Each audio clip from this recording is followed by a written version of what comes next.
এটি হচ্ছে আমার দেখা সেরা জমিদার বাড়ির একটি অত্যন্ত বিশাল একটি জমিদার বাড়ি।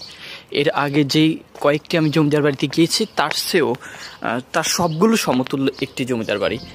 লক্ষ্মীপুর জেলার দালাল বাজারে অবস্থিত 400 বছরের পুরনো দালাল বাজার জমিদার বাড়ির ইতিহাস আজ আমরা আপনাদের সামনে তুলে ধরব।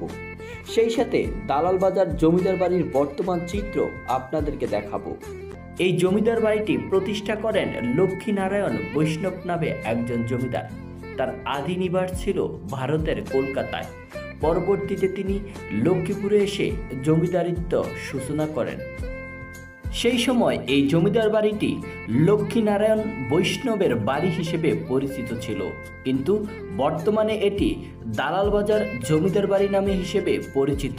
এর কারণ, ব্রিটিশ শাসনামলে জমিদারের বংশধররা ব্রিটিশদের বাণিজ্যিক এজেন্ট হিসেবে কাজ করত, যার ফলে স্থানীয়রা তাদেরকে ব্রিটিশদের দালাল হিসেবে আখ্যায়িত করে।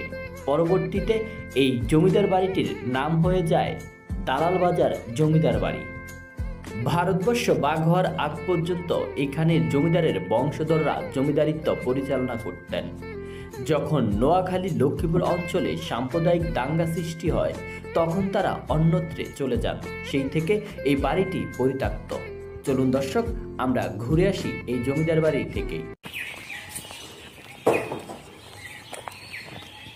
দর্শক, আমরা চলে এসেছি লক্ষ্মীপুর উপজেলার দালাল বাজারে অবস্থিত দালাল বাজার জমিদার বাড়িতে।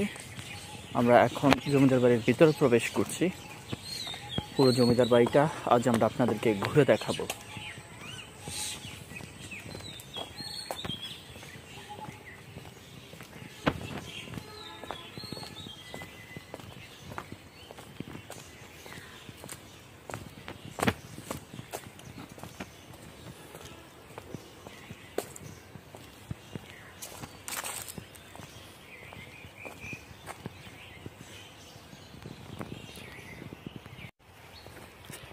এখানে আসলে আসলেই বোঝা যায় যে এখানে একজন জমিদার থাকতেন কিংবা রাজা থাকতেন।